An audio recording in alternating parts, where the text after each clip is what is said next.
बच्चों, welcome to acid biology. चलिए आज हम नेक्स्ट किंगडम की बात करते हैं, दैट इज किंगडम फंजाई। अगर हम किंगडम फंजाई की बात करें बच्चों, तो यहाँ पे जितने भी ऑर्गेनिजम्स मिलते हैं हमें, सब कैसे मिलते हैं? They are multi cellular eukaryotes. ठीक है, सभी के सभी ऑर्गेनिजम्स कैसे हैं बच्चों? यहाँ पे मल्टी सेलुलर यूकैरियोट्स। अगर हम क्लासिफिकेशन की बात करें तो हम ये जो क्लासिफिकेशन पढ़ रहे हैं ये किसके अकॉर्डिंग पढ़ रहे हैं? That is R.H. विटेकर। ठीक है, जो R.H. विटेकर थे, दैट इज रॉबर्ट विटेकर, उन्होंने क्या किया था? ऑर्गेनिजम्स दो तरह के लिए थे। एक थे उसमें हमारे पास प्रोकैरियोट्स और एक थे हमारे पास दैट इज यूकैरियोट्स। इसमें बच्चों जो प्रोकैरियोट्स थे उन्होंने सारे के सारे प्रोकैरियोट्स को सिर्फ एक ही किंगडम में प्लेस किया था, दैट इज किंगडम मोनेरा। ठीक है, हमने सबसे पहला किंगडम पढ़ा था किंगडम मोनेरा। जितने भी प्रोकैरियोट्स थे वो सभी एक किंगडम थे। उसके अलावा जितने भी किंगडम है उन सब में ऑर्गेनिजम्स कैसे मिलेंगे हमें? यूकैरियोट्स। और मोनेरा में हमने देखा था सारे क्या थे? बैक्टीरिया। ठीक है, बैक्टीरिया इसके सोल मेंबर थे। अब अगर हम यूकैरियोट्स की बात करें तो यूकैरियोट्स दो तरह से क्लासिफाई हो सकते हैं। यूकैरियोट्स में एक आ जाएंगे हमारे पास यूनिसेलुलर ऑर्गेनिजम्स, ठीक है, और एक हो जाएंगे हमारे पास दैट इज मल्टी सेलुलर। जो यूनिसेलुलर ऑर्गेनिज्म है उसमें हमने देखा था सारे किस किंगडम में प्लेस किए थे? किंगडम प्रोटिस्टा में। ठीक है, जो यूनिसेलुलर प्रोकैरियोट्स थे वो सब किंगडम मोनेरा में मिल रहे थे हमें। जो यूनिसेलुलर यूकैरियोट्स है वो किस में मिल रहे हैं? प्रोटिस्टा में। इसके अलावा अब जितने भी जो तीन किंगडम बचे वो सब कैसे होंगे? Multi cellular eukaryotes. अब ये जो मल्टी सेलुलर है उसको भी दो तरह से क्लासिफाई कर सकते हैं, जिनके पास क्या है? सेल वॉल प्रेजेंट है और जिनमें क्या है? सेल वॉल एब्सेंट है। ठीक है, अब जो सेल वॉल प्रेजेंट है जिसमें, या तो वो क्या हो सकते हैं? ऑटोट्रॉफिक, अपना खाना खुद बना ले। ठीक है, या फिर वो क्या हो सकते हैं? दे कुड बी हेट्रोट्रॉफिक, वो अपना खाना खुद नहीं बना सकते। ठीक है, जो ऑटोट्रॉफिक है उनको हम क्या बोलते हैं? प्लांट्स। उनको कहाँ पे रखा? प्लांटी में। लेकिन जो हेट्रोट्रॉफिक है मल्टी सेलुलर यूकैरियोट्स है पर सेल वॉल प्रेजेंट है, और उसको हम किस में रखेंगे? किंगडम फंजाई में, जो हम आज कर रहे हैं। और अगर सेल वॉल एब्सेंट है, मल्टी सेलुलर है, उसको हमने किस में रखा है बच्चों? किंगडम एनिमीलिया में। ठीक है, बिल्कुल सिंपल सा तरीका है इनको याद करने का। कुछ कुछ कैरेक्टर्स, सारे के सारे प्रोकैरियोट्स किस में रखे? मोनेरा में। यूकैरियोट्स है, यूनिसेलुलर है, किंगडम प्रोटिस्टा में। अब मल्टी सेलुलर में अगर सेल वॉल एब्सेंट है तो वो क्या हो जाएंगे? एनिमल्स, एनिमीलिया में रखा। और अगर प्रेजेंट है, मोड ऑफ न्यूट्रिशन ऑटोट्रॉफिक है तो प्लांटी, हेट्रोट्रॉफिक है तो फंजाई। ठीक है, तो अब आते हैं हम अपने किंगडम फंजाई पे। किंगडम फंजाई की बात करें तो ये क्या है? It is a unique kingdom of heterotrophic organisms. अभी हमने बात की यहाँ पे जितने भी मल्टी सेलुलर यूकैरियोट्स है वो कैसे हैं? Heterotrophic organisms. They show a great diversity in morphology. इनकी जो मॉर्फोलॉजी है वो हम आगे देखेंगे, उसमें बहुत सारी डाइवर्सिटी देखने को मिलती है। डिफरेंट डिफरेंट टाइप की फिजिकल फॉर्म्स देखने को मिलती हैं एंड हैबिटेट। ठीक है, ये डिफरेंट डिफरेंट जगह पे रह सकते हैं। You must have seen fungi on a moist bread। ठीक है, स्कूल में बच्चों टीचर्स हमें फंजाई दिखाने के लिए क्या करते थे? एक सिंपल सा एक्सपेरिमेंट देते थे। वो क्या बोलते थे कि ब्रेड लेके उसको मॉइस्ट करके किचन के एक कॉर्नर पे बाहर ही छोड़ देना कुछ दिनों तक। ठीक है, तो 5-6 दिनों बाद हम क्या देखते थे? उसके ऊपर क्या आ जाती है? फंजाई। फंजाई ग्रो करगी। ठीक है, एंड रॉटन फ्रूट्स, अगर फ्रूट्स भी बाहर पड़े रहते हैं तो उनपे भी क्या होता है? जो फंगस है वो ग्रो कर जाती है। The common mushroom you eat and toadstools are also fungi। जो हम मशरूम इतने शौक से खाते हैं वो एक्चुअली में कोई वेजिटेबल नहीं है। ठीक है, वो भी क्या है? फंगस है। White spots seen on mustard leaves are due to a parasitic fungus। ठीक है, जो मस्टर्ड के लीव्स के ऊपर हमें कुछ स्पॉट्स देखने को मिलते हैं वो भी किसके कारण आते हैं? फंगस के कारण। कैसी फंगस है वो? पैरासिटिक। पैरासिटिक का मतलब क्या हो गया? वो वहां पे क्या कॉज कर रही है? Disease. Some unicellular fungi, for example yeast, are used to make bread and beer। अभी मैंने बोला जो फंजाई है वो सारे कैसे हैं? Multi cellular. उसकी एक एक्सेप्शन है, दैट इज ईस्ट। ठीक है, ये ईस्ट कैसी है बच्चों? It is unicellular. इस ईस्ट को हम क्या करते हैं, ब्रेड बनाने में, या फिर जो हमारे पास पिज्जा का डो होता है, ठीक है, उसका डो तैयार करने में हेल्प करते हैं। इसीलिए इसको हम क्या बोल सकते हैं, बेकर्स ईस्ट। ठीक है, इसको कॉमनली क्या बोला जाता है, बेकर्स ईस्ट, क्योंकि ये बेकरी में काम आ रही है। या फिर इस ईस्ट से हम अपने कुछ अल्कोहलिक बीवरेजेस भी बना सकते हैं थ्रू फर्मेंटेशन, तो इसीलिए इसको और क्या बोल देते हैं, ब्रूअर्स ईस्ट। ठीक है, जो ईस्ट है वो ब्रेड बनाने के भी काम आ रही है और बियर बनाने के भी काम आ रही है, इसीलिए उसको बेकर्स ईस्ट या फिर हम ब्रूअर्स ईस्ट भी बोलते हैं। Other fungi cause diseases in plants and animals. ठीक है, और भी जो फंजाई है वो प्लांट्स में, एनिमल्स में डिजीजेस कॉज करते हैं। जैसे ह्यूमंस के अंदर कॉमनली रिंग वॉर्म्स हो जाते हैं। ठीक है, जो स्किन फोल्ड्स होते हैं, जैसे हमारे फिंगर के फोल्ड्स है, टोज के फोल्ड्स है, वहां पे क्या होता है, कई बार फंगस ग्रो कर जाती है, तो वो ह्यूमंस में भी डिजीजेस कॉज करती हैं। Wheat rust causing Puccinia is another important example। ठीक है, जो wheat है उसमें भी एक rust cause करती है डिजीज, फंगस कौन सी है उसमें, that is Puccinia। Some are the sources of antibiotics। ठीक है, जरूरी नहीं है कि जो सारी की सारी फंगस है वो हार्मफुल है। ठीक है, ये डिजीज भी कॉज कर रही है, लेकिन इसी फंगस से हमें एंटीबायोटिक्स भी मिलती है। ठीक है, जो सबसे फर्स्ट एंटीबायोटिक डिस्कवर भी हुई थी वो कहाँ से हुई थी, इन दी पेनिसिलियम। ठीक है, सारी की सारी फंजाई हार्मफुल नहीं है, कुछ से हमें क्या यूजफुल भी है, जैसे इससे हम क्या कर रहे हैं, एंटीबायोटिक बना रहे हैं। Fungi are cosmopolitan. कॉस्मोपॉलिटन का मतलब क्या होता है, जो हर जगह मिलते हैं। जैसे बैक्टीरिया भी हमने पढ़े थे, वो कैसे थे, कॉस्मोपॉलिटन। ये हवा में भी मिल रहे हैं, वाटर में भी हैं, सॉइल में भी हैं, एनिमल्स के ऊपर, प्लांट्स के ऊपर, हर जगह मिलते हैं। तो ऐसे ऑर्गेनिज्म को हम क्या बोल देते हैं, cosmopolitan. They prefer to grow in warm and humid places. जो फंजाई है वो कहाँ पे ग्रो करता है, वार्म एंड ह्यूमिड प्लेसेस पे। ठीक है, ह्यूमिड का मतलब क्या हो जाएगा, मॉइस्ट प्लेसेस, जहां पे थोड़ा मॉइस्चर ज्यादा होगा। Have you ever wondered why we keep food in the refrigerator? ठीक है, जब गर्मियां हो जाती है, बहुत ज्यादा वार्म टेम्परेचर होता है, ह्यूमिड टेम्परेचर होता है, तो हम क्या करते हैं, हमारा जो सारा खाना है, ठीक है, जो लेफ्ट ओवर फूड होता है, फ्रूट्स है, वेजिटेबल्स है, वो सब कुछ हम कहाँ पे रखते हैं, रेफ्रिजरेटर में। क्यों रखते हैं, ताकि वो उनमें फंगल इन्फेक्शन ना हो जाए, क्योंकि फंगस को वार्म टेम्परेचर ही तो चाहिए। ठीक है, तो रेफ्रिजरेटर कैसा होता है, ठंडा ठंडा होता है, वहां पे जो टेम्परेचर है लो होगा, कूल होगा, तो इसीलिए उस फूड को फंगस से प्रिवेंट करने के लिए हम क्या करते हैं, रेफ्रिजरेटर में रखते हैं। With the exception of yeast which are unicellular, जो अभी बताया कि ईस्ट एक एक्सेप्शन है, जो कैसी है, यूनिसेलुलर है। Fungi are filamentous. ठीक है, बाकी जो सारे फंजाई होंगे वो फिलामेंटस होंगे। फिलामेंटस मतलब कुछ ऐसे लंबे लंबे से होंगे। Their bodies consist of long slender thread like structure called hyphae. ठीक है, उनकी बॉडी के कुछ ऐसी लंबी सी थ्रेड लाइक स्ट्रक्चर है, जिसको हम क्या बोलते हैं, हाइफे। ठीक है, The network of hyphae is known as mycelium। अब अगर इन हाइफे का, ठीक है, जो एक सिंगल थ्रेड लाइक स्ट्रक्चर है, इनका कुछ ऐसे नेटवर्क सा बन जाता है, इसको हम क्या बोल देंगे, it is known as mycelium.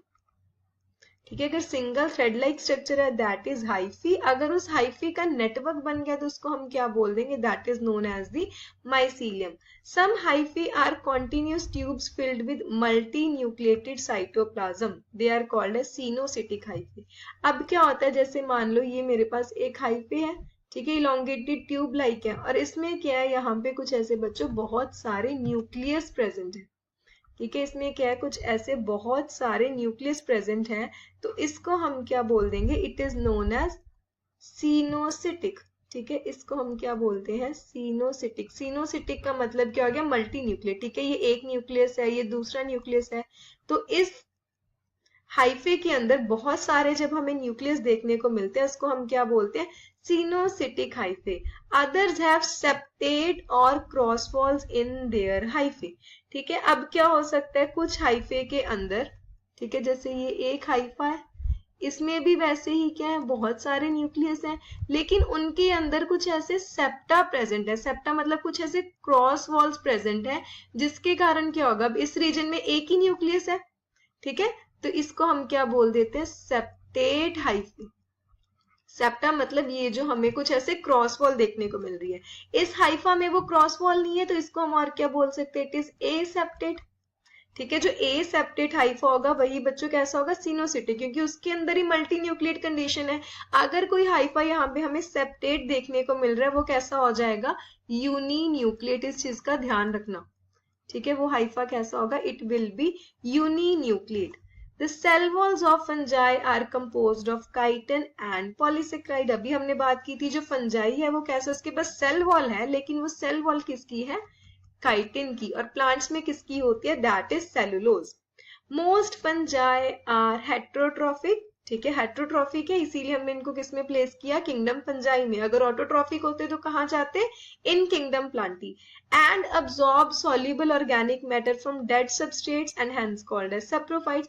अब हेट्रोट्रॉफिक है, खुद से खाना नहीं बना सकते तो कहीं और से खाना लेंगे, तो दो तरह से बेसिकली खाना लेते हैं, एक होते हैं सेप्रोफाइट्स, एक होते हैं पैरासाइट्स। सेप्रोफाइट क्या होते हैं, जो डेड सब्सटेंस के ऊपर फीड करेंगे, ठीक है, जो भी ऑर्गेनिक मैटर है, जो डेड मैटर है, डेड प्लांट्स है, एनिमल्स है, उनके ऊपर फीड करेंगे, तो उसको हम क्या बोल रहे हैं, सेप्रोफाइट्स। अगर वो लिविंग प्लांट्स और एनिमल्स के ऊपर फीड करते हैं, उनमें डिजीजेस कॉज करते हैं, तो उसको हम क्या बोल देंगे, पैरासाइट्स। तो बेसिकली फंजाई दो तरह की हो गए on the mode of nutrition. Heterotrophic में एक हो गया सेप्रोफाइट, अगर वो डेड के ऊपर फीड कर रहे हैं, अगर वो लिविंग के ऊपर फीड कर रहे हैं तो उसको हम क्या बोल देंगे, पैरासाइट्स। ठीक है, अब वो एसोसिएशन में भी रह सकते हैं, they can also live a symbiont. Symbionts का मतलब किसी और के साथ एसोसिएशन में रहेंगे। अगर हम एसोसिएशन की बात करें बच्चों, तो वो बेसिकली दो तरह की एसोसिएशंस फॉर्म करते हैं। ठीक है, अगर लाइकन्स की एसोसिएशंस की ही बात की जाए, एक आ जाती है हमारे पास दैट इज लाइकन्स, एक होती है हमारे पास दैट इज माइकोराइजा। अगर लाइकन्स की बात करें, ठीक है, तो लाइकन्स के दो कंपोनेंट्स हो जाएंगे। ठीक है, एक तो क्या होगा, फंगल ही होगा, और एक इसमें होता है एल्गी। ठीक है, एसोसिएशन है किसकी है, फंगस की है, तो ऑब्वियसली एक तो फंगस होगा ही, एक उसके साथ दूसरा होगा। लाइकन्स में क्या होता है, एक फंगल पार्टनर होता है और एक एल्गल पार्टनर होता है। जो फंगल पार्टनर होता है उसको हम क्या बोलते हैं, माइकोबायोन्ट। ठीक है, उसको हम क्या बोल देंगे, mycobiont. Myco is for fungus and bio means living, और एल्गल कंपोनेंट को क्या बोलते हैं, फाइकोबायोन्ट। ठीक है, फाइको एल्गी के लिए है और बायो मीन्स लिविंग।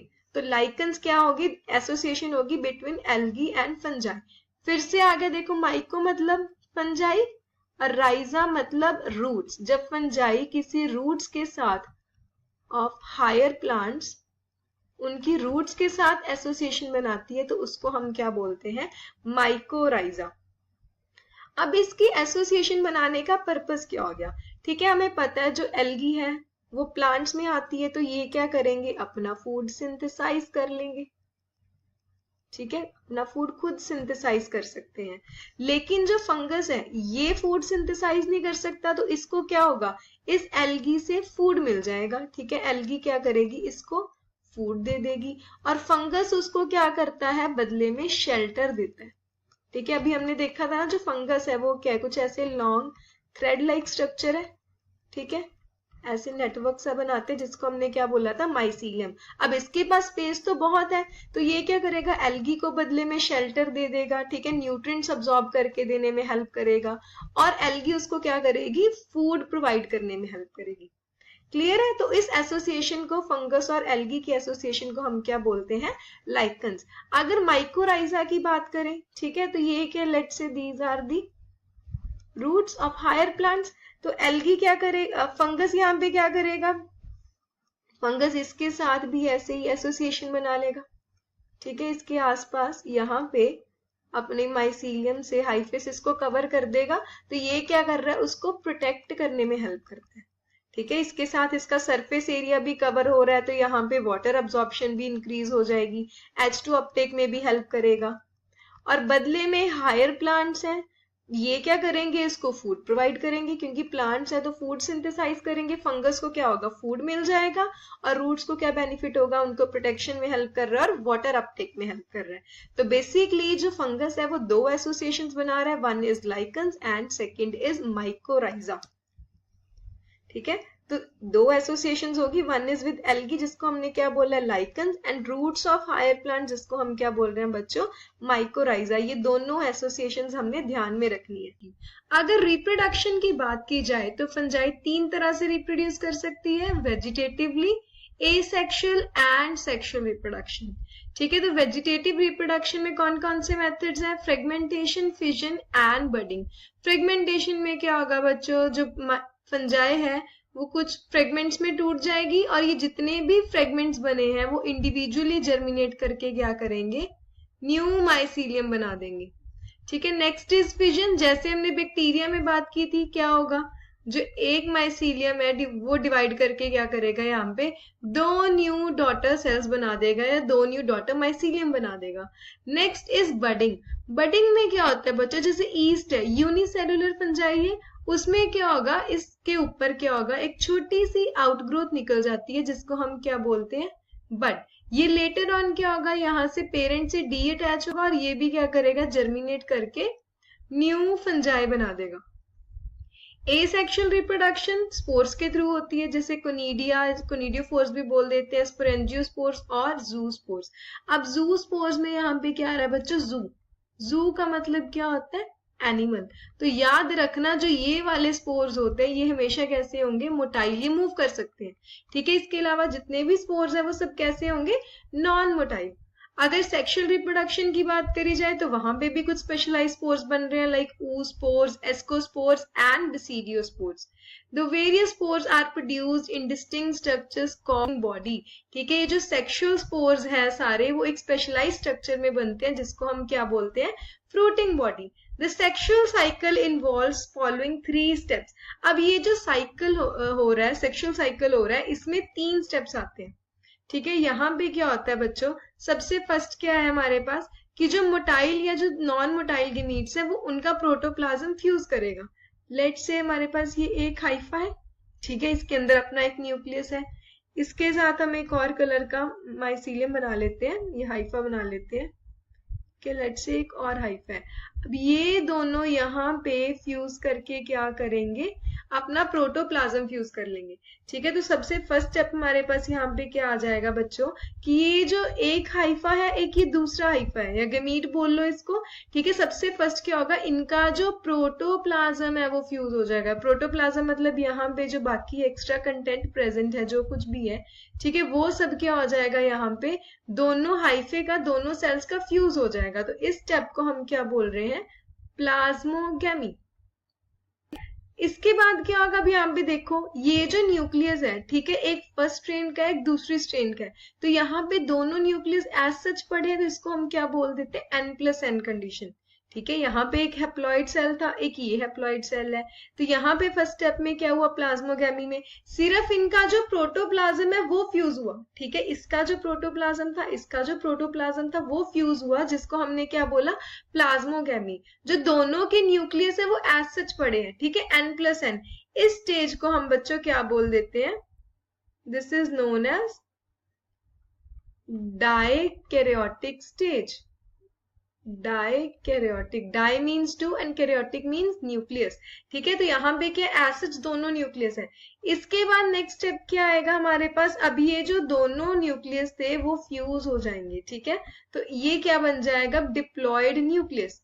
इस स्टेज को हम क्या बोलते हैं, karyogamy. Cairo means nucleus, गैमी means fusion.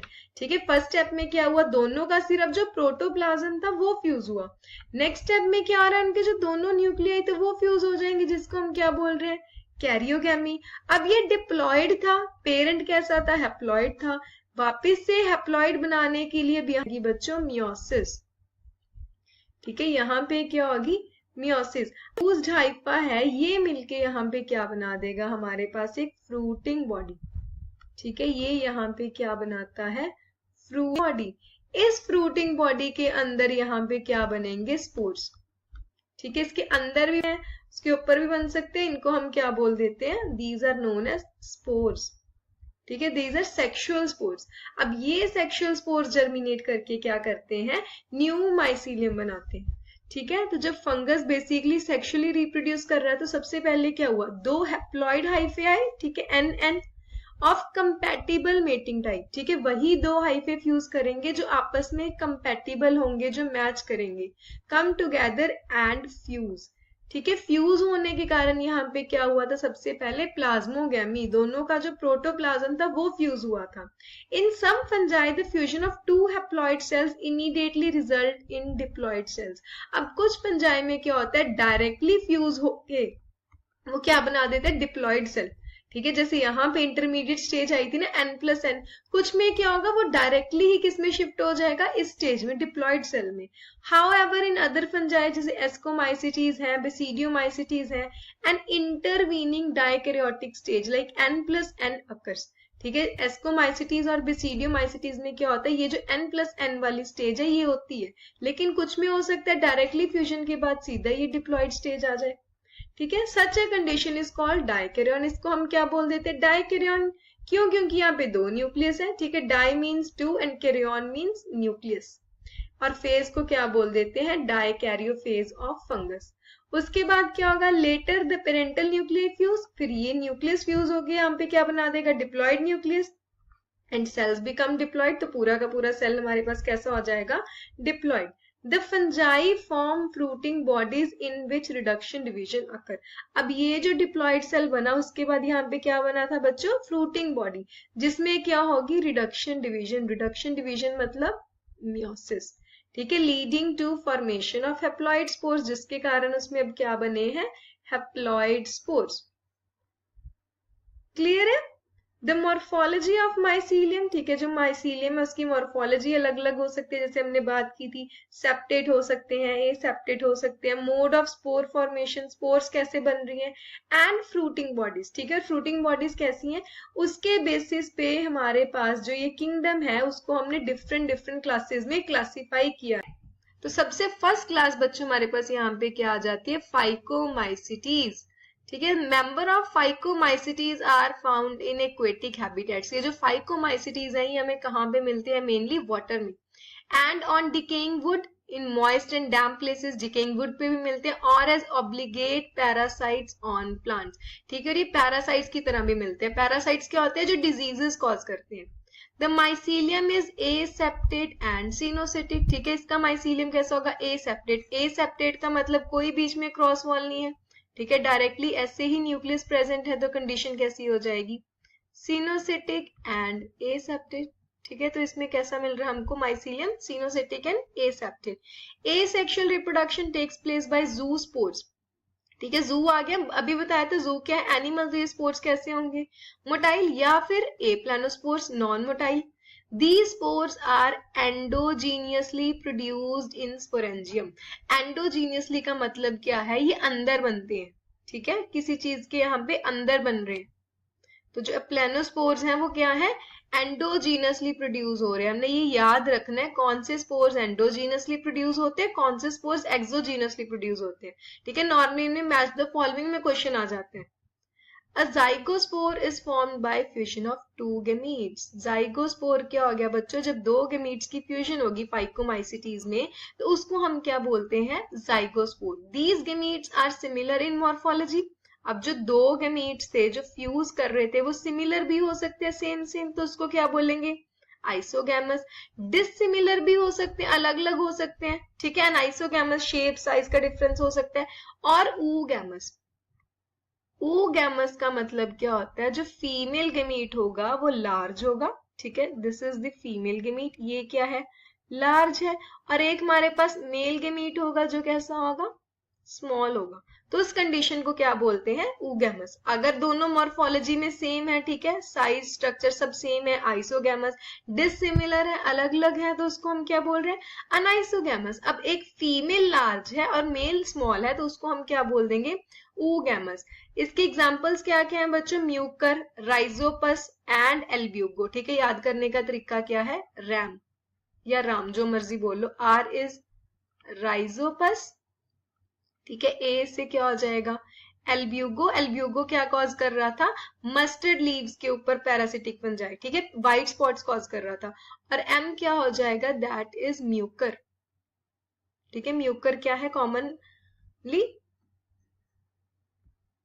Bread के ऊपर ये भी डिजीजेस कॉज करते हैं। Next class is ascomycetes. Ascomycetes को कॉमनली हम क्या बोलते हैं, that is the sac fungi. ठीक है, सैक से हम याद रखेंगे, यहाँ पे हमारे पास क्या मिलते हैं हमको, saccharomyces. Saccharomyces is basically east. ठीक है, हमने बोला था नॉर्मली फंजाई कैसे हैं, मल्टी सेलुलर है, एक exception the unicellular that is yeast. ये सैक्रोमाइसिस वो कहाँ पे मिलते हैं हमको, एस्कोमाइसिटीज में। The ascomycetes are mostly multi cellular. Mostly लिखा है मतलब सारे मल्टी सेलुलर नहीं होते, पर मैक्सिमम मल्टी सेलुलर होते हैं, जैसे पेनिसिलियम, और रेयरली यूनिसेलुलर। एग्जाम्पल इसके हम याद रखेंगे, yeast. They are saprophytic. Saprophytic है, डेड एंड डिकेइंग मैटर पे फीड करते हैं। डीकम्पोजर्स हो सकते हैं, पैरासाइट्स और कॉप्रोफिलस, ये डंग के ऊपर भी ग्रो करते हैं। डंग क्या होता है बच्चों, गोबर। ठीक है, mycelium is branched and septate. अब अगर इसके माइसीलियम की बात करें तो वो कैसा है, कुछ ऐसे ब्रांच्ड होगा एंड सेप्टेट होगा। सेप्टेट मतलब कुछ ऐसे उनके बीच में यहाँ पे ऐसे क्रॉस वॉल्स बनेंगी। ठीक है, तो न्यूक्लियस की कंडीशन क्या हो जाएगी बच्चों इसमें, इट विल बी यूनिन्यूक्लिएट। ठीक है, ये माइसीलियम कैसा है, इसका ब्रांच्ड है and septate. Asexual spores are conidia produced exogenously on the special mycelium called conidiophore. Exo का मतलब क्या हो गया, अब ये जो spores बनेंगे कहाँ बनेंगे, बाहर बनेंगे। Let's say ये हमारे पास कुछ ऐसे ब्रांचेस हैं इसकी, इसके ऊपर क्या होंगे, यहाँ पे हमारे पास चेन्स लगी हुई है, किसकी, कोनिडिया की। ठीक है, ये चेन्स किसकी हैं, कोनिडिया क्या है, एसेक्सुअल स्पोर्स। और ये क्या हो जाएंगे हमारे पास, कोनिडियोफोर, वो स्पेशलाइज्ड ब्रांचेस जिसके ऊपर क्या प्रेजेंट है, कोनिडिया। ये कोनिडिया यहाँ से रिमूव होंगे और आगे जाके जर्मिनेट कर जाएंगे। ठीक है, जर्मिनेट करके क्या करेंगे, न्यू फंगस की फॉर्मेशन कर देंगे। Conidia on germination produce mycelium. ठीक है, फिर ये जर्मिनेट करके क्या करेंगे, इसका माइसीलियम बना देंगे। Sexual spores are called ascospores. Ascomycetes में जो सेक्सुअल स्पोर्स होते हैं वो क्या होते हैं, ascospores, which are produced endogenously in a sac like sky। ठीक है, एंडो है ये। याद करने का तरीका क्या है बच्चों, ए मतलब अंडा। ठीक है, ए से अंडा होता है तो याद रखना एंडो। जो भी स्पोर का नाम ए से होगा, जैसे है एस्कोस्पोर, ठीक है, वो हमेशा क्या होगा, एंडो, अंदर बनेगा। ठीक है, जैसे बात करें, ये हमारे पास एक फ्रूटिंग बॉडी है। ठीक है, उसके अंदर ये कुछ ऐसे सैक लाइक स्ट्रक्चर है, उसके अंदर ये प्रेजेंट होंगे स्पोर्स, एस्कोस्पोर्स। ठीक है, लेट्स से हमने क्या बोला, हमारे पास क्या है, sexual spores are called ascospores. ये जो इसके अंदर बन रहे हैं ये क्या है, अंदर बन रहे हैं बच्चों, ये एक sac like structure, that is asci. ठीक है, ये क्या हो गया, एस्काई, या फिर सिंगुलर इसको क्या बोलते हैं हम, ascus. These asci are arranged in different types of fruiting body, इसको हम क्या बोल देंगे, एस्कोकार। ठीक है, ये एक फ्रूटिंग बॉडी है जो है एस्कोकार। उस एस्कोकार के अंदर कुछ ये सैक लाइक स्ट्रक्चर्स हैं जिसको हमने क्या बोला, एस्काई या फिर सिंगुलर एस्कस। उसके अंदर क्या, ठीक है, हम फ्रूट की लेयर्स पढ़ते हैं ना बच्चों, डिफरेंट डिफरेंट लेयर्स होती हैं, जैसे मीजोकार्प, एंडोकार्प। तो वो जो कार्प वर्ड आ रहा है हर जगह, ठीक है, वो कार्प हमको क्या बता रहा है कि वो फ्रूट है। तो यहाँ पे भी कार्प आ रहा है, एस्कोकार्प क्या होगी, इसकी फ्रूटिंग बॉडी। ठीक है, फ्रूटिंग बॉडी के अंदर सैक लाइक स्ट्रक्चर्स प्रेजेंट है, एस्कस, और उसके अंदर स्पोर्स हैं, वो स्पोर्स क्या है, एस्कोस्पोर्स। क्लियर है। ठीक है, इसकी कुछ एग्जांपल्स हैं, जैसे एस्परजिलस मिलता है, क्लेविसेप्स मिलता है, न्यूरोस्पोरा मिलता है। ठीक है, एस्परजिलस, क्लेविसेप्स एंड न्यूरोस्पोरा। ये जो न्यूरोस्पोरा, इसको कॉमनली, बहुत कॉमनली तो हम न्यूरोस्पोरा को क्या बोल देते हैं, it is called as drosophila of plant kingdom. ठीक है, जो ड्रोसोफिला है उसको जेनेटिक वर्क के लिए यूज किया जाता है। तो सिमिलरली जो न्यूरोस्पोरा है उसको प्लांट का ड्रोसोफिला बोला जाता है, प्लांट किंगडम का, क्योंकि इसको भी majority of the genetic work में यूज किया जाता है। मैनी मेंबर्स लाइक मोर, ठीक है, जो मॉरल्स एंड ट्रफल्स है वो भी क्या हो जाएंगी, इस एस्कोमाइसिटीज की एग्जाम्पल्स हो जाएंगी। तो एग्जाम्पल्स हमने सारी याद करनी है।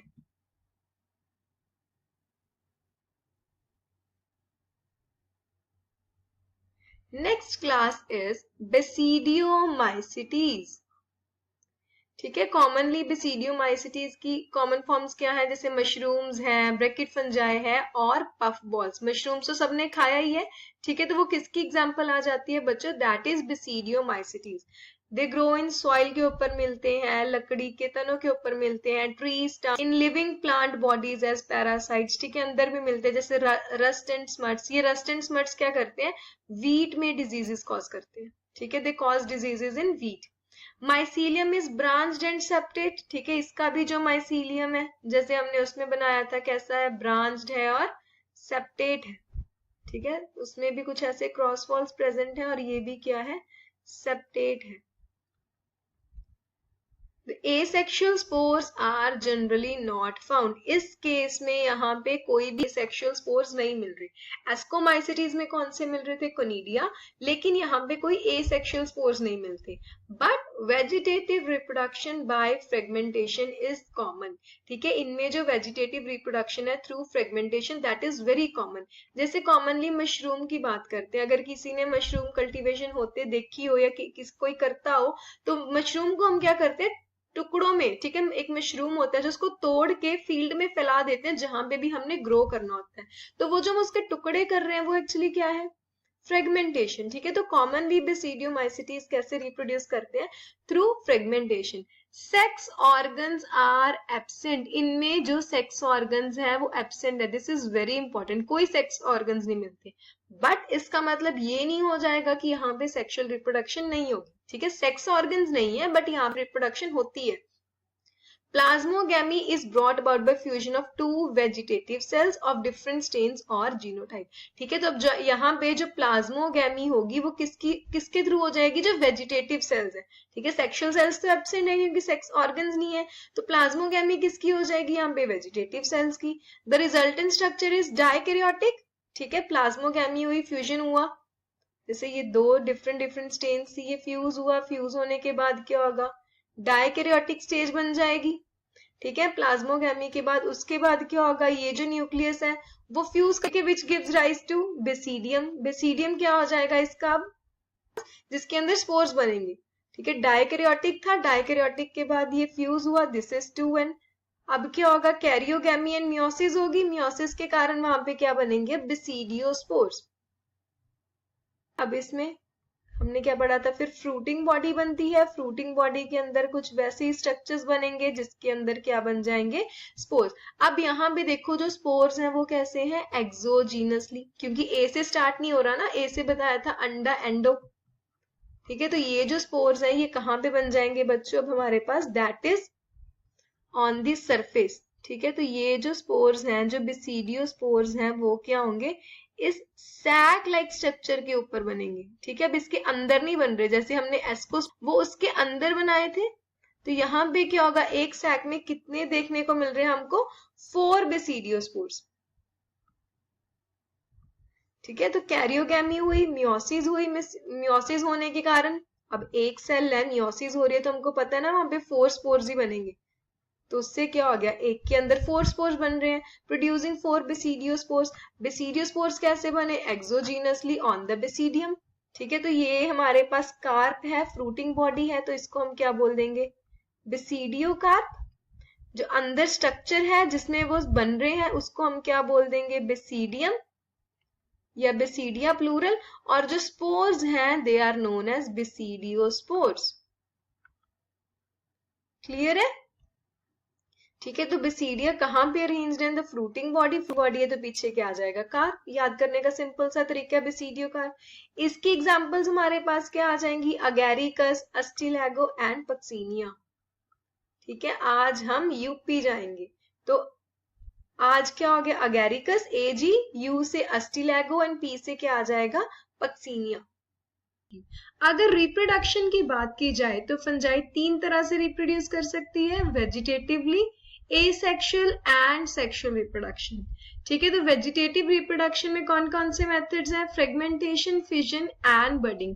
फ्रेगमेंटेशन में क्या होगा बच्चों, जो फंजाई है वो कुछ फ्रेगमेंट्स में टूट जाएगी और ये जितने भी फ्रेगमेंट्स बने हैं वो इंडिविजुअली जर्मिनेट करके क्या करेंगे, न्यू माइसीलियम बना देंगे, ठीक है। नेक्स्ट इज फिजन, जैसे हमने बैक्टीरिया में बात की थी, क्या होगा, जो एक माइसीलियम है वो डिवाइड करके क्या करेगा, यहाँ पे 2 न्यू डॉटर सेल्स बना देगा या 2 न्यू डॉटर माइसीलियम बना देगा। Next is budding. बडिंग में क्या होता है बच्चों, जैसे ईस्ट है, यूनिसेलुलर फंजाई है, उसमें क्या होगा, इसके ऊपर क्या होगा, एक छोटी सी आउटग्रोथ निकल जाती है जिसको हम क्या बोलते हैं, बड। ये लेटर ऑन क्या होगा, यहाँ से पेरेंट से डी अटैच होगा और ये भी क्या करेगा, जर्मिनेट करके न्यू फंजाई बना देगा। एसेक्सुअल रिप्रोडक्शन स्पोर्स के थ्रू होती है, जैसे कोनिडियोफोर्स भी बोल देते हैं, स्पोरेंजियोस्पोर्स और जूस्पोर्स। अब जूस्पोर्स में यहाँ पे क्या आ रहा है बच्चों, जू का मतलब क्या होता है, एनिमल। तो याद रखना जो ये वाले स्पोर्स होते हैं ये हमेशा कैसे होंगे, मोटाइल, ये मूव कर सकते हैं, ठीक है। इसके अलावा जितने भी स्पोर्स है वो सब कैसे होंगे, नॉन मोटाइल। अगर सेक्सुअल रिप्रोडक्शन की बात करी जाए तो वहां पे भी कुछ स्पेशलाइज स्पोर्स बन रहे हैं, like oospores, ascospores and basidiospores. The various spores are produced in distinct structures called body.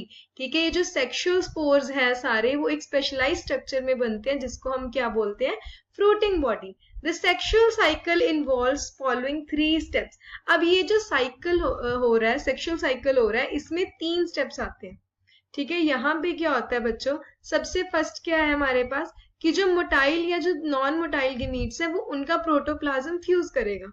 Let's say हमारे पास ये एक हाइफा है, ठीक है, इसके अंदर अपना एक न्यूक्लियस है, इसके साथ हम एक और कलर का माइसीलियम बना लेते हैं, ये हाइफा बना लेते हैं, कि लेट्स से एक और हाइफा है। अब ये दोनों यहाँ पे फ्यूज करके क्या करेंगे, अपना प्रोटोप्लाज्म फ्यूज कर लेंगे, ठीक है। तो सबसे फर्स्ट स्टेप हमारे पास यहाँ पे क्या आ जाएगा बच्चों कि ये जो एक हाइफा है, एक ये दूसरा हाइफा है, या गमीट बोल लो इसको, ठीक है। सबसे फर्स्ट क्या होगा, इनका जो प्रोटोप्लाज्म है वो फ्यूज हो जाएगा। प्रोटोप्लाज्म मतलब यहाँ पे जो बाकी एक्स्ट्रा कंटेंट प्रेजेंट है, जो कुछ भी है, ठीक है, वो सब क्या हो जाएगा, यहाँ पे दोनों हाइफे का, दोनों सेल्स का फ्यूज हो जाएगा। तो इस स्टेप को हम क्या बोल रहे हैं, प्लाज्मोगेमी। इसके बाद क्या होगा, अभी आप भी देखो, ये जो न्यूक्लियस है, ठीक है, एक फर्स्ट स्ट्रेन का है, एक दूसरी स्ट्रेन का है, तो यहाँ पे दोनों न्यूक्लियस एज सच पढ़े तो इसको हम क्या बोल देते हैं, N+N कंडीशन, ठीक है। यहाँ पे एक हैप्लॉइड सेल था, एक ये हैप्लॉइड सेल है, तो यहाँ पे फर्स्ट स्टेप में क्या हुआ, प्लाज्मोगेमी में सिर्फ इनका जो प्रोटोप्लाज्म है वो फ्यूज हुआ, ठीक है। इसका जो प्रोटोप्लाज्म था, इसका जो प्रोटोप्लाज्म था वो फ्यूज हुआ, जिसको हमने क्या बोला, प्लाज्मोगेमी। जो दोनों के न्यूक्लियस है वो एज सच पड़े हैं, ठीक है, N+N। इस स्टेज को हम बच्चों क्या बोल देते हैं, this is known as dikaryotic stage. Dikaryotic, di means 2 and karyotic means nucleus, ठीक है। तो यहाँ पे क्या एज सच दोनों न्यूक्लियस है। इसके बाद नेक्स्ट स्टेप क्या आएगा हमारे पास, अभी ये जो दोनों न्यूक्लियस थे वो फ्यूज हो जाएंगे, ठीक है। तो ये क्या बन जाएगा, डिप्लॉयड न्यूक्लियस। इस स्टेज को हम क्या बोलते हैं, karyogamy. Cairo means nucleus, गैमी means fusion, ठीक है। फर्स्ट स्टेप में क्या हुआ, दोनों का सिर्फ जो प्रोटोप्लाज्म था वो फ्यूज हुआ। नेक्स्ट स्टेप में क्या आ रहा है, उनके जो दोनों न्यूक्लियाई थे वो फ्यूज हो जाएंगे, जिसको हम क्या बोल रहे हैं, कैरियोगेमी। अब ये डिप्लॉयड था, पेरेंट कैसा था, हैप्लॉयड था। वापस से हैप्लॉयड बनाने के लिए भी बच्चों मियोसिस, ठीक है। यहाँ पे क्या होगी, मियोसिस। फ्यूज्ड हाइफा है, ये मिलके यहाँ पे क्या बना देगा, हमारे पास एक फ्रूटिंग बॉडी, ठीक है। ये यहाँ पे क्या बनाता है, फ्रूट बॉडी। इस फ्रूटिंग बॉडी के अंदर यहाँ पे क्या बनेंगे, स्पोर्स, ठीक है। इसके अंदर भी है, उसके ऊपर भी बन सकते हैं, इनको हम क्या बोल देते हैं, these are known as spores, ठीक है। These are sexual spores. अब ये सेक्सुअल स्पोर्स जर्मिनेट करके क्या करते हैं, न्यू माइसीलियम बनाते हैं, ठीक है। तो जब फंगस बेसिकली सेक्सुअली रिप्रोड्यूस कर रहा है तो सबसे पहले क्या हुआ, 2 हैप्लॉइड हाइफे आए, ठीक है, N of compatible mating type, ठीक है। वही 2 हाइफे फ्यूज करेंगे जो आपस में कंपैटिबल होंगे, जो मैच करेंगे, कम टुगेदर एंड फ्यूज, ठीक है। फ्यूज होने के कारण यहाँ पे क्या हुआ था, सबसे पहले प्लाज्मोगेमी, दोनों का जो प्रोटोप्लाज्म था वो फ्यूज हुआ था।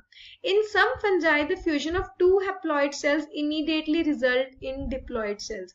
अब कुछ फंजाई में क्या होता है, डायरेक्टली फ्यूज होके वो क्या बना देते हैं, डिप्लॉइड सेल, ठीक है। जैसे यहाँ पे इंटरमीडिएट स्टेज आई थी ना, N+N, कुछ में क्या होगा, वो डायरेक्टली ही किस में शिफ्ट हो जाएगा, इस स्टेज में, डिप्लॉइड सेल में। हाउएवर इन अदर फंजाई जैसे एस्कोमाइसिटीज है, बेसिडियोमाइसिटीज है, an intervening dikaryotic stage like N+N occurs, ठीक है। एस्कोमाइसिटीज और बेसिडियोमाइसिटीज में क्या होता है, ये जो N+N वाली स्टेज है ये होती है, लेकिन कुछ में हो सकता है डायरेक्टली फ्यूजन के बाद सीधा ये डिप्लॉइड स्टेज आ जाए। ठीक है, such a condition is called dikaryon. इसको हम क्या बोल देते हैं, डाइकैरियन। क्यों? क्योंकि यहाँ पे 2 न्यूक्लियस है। ठीक है, di means 2 and karyon means nucleus. और फेज को क्या बोल देते हैं, डाइकैरियोफेज ऑफ फंगस। उसके बाद क्या होगा, later the parental nuclear fuse, फिर ये न्यूक्लियस फ्यूज हो गया, यहाँ पे क्या बना देगा, diploid nucleus, and sales become diploid. तो पूरा का पूरा सेल हमारे पास कैसा हो जाएगा, diploid. The fungi form fruiting bodies in which reduction division अकर। अब ये जो डिप्लॉइड सेल बना उसके बाद यहाँ पे क्या बना था बच्चों, फ्रूटिंग बॉडी, जिसमें क्या होगी, रिडक्शन डिवीजन। रिडक्शन डिवीजन मतलब मियोसिस। ठीक है, leading to formation of haploid spores, जिसके कारण उसमें अब क्या बने हैं, हैप्लॉइड स्पोर्स। क्लियर है। द मॉर्फोलॉजी ऑफ माइसीलियम, ठीक है, जो माइसीलियम है उसकी मॉर्फोलॉजी अलग अलग हो सकती है, जैसे हमने बात की थी, सेप्टेट हो सकते हैं, एसेप्टेट हो सकते हैं, mode of spore formation, spores कैसे बन रही हैं, एंड फ्रूटिंग बॉडीज। ठीक है, फ्रूटिंग बॉडीज कैसी हैं, उसके बेसिस पे हमारे पास जो ये किंगडम है उसको हमने डिफरेंट डिफरेंट क्लासेस में क्लासीफाई किया।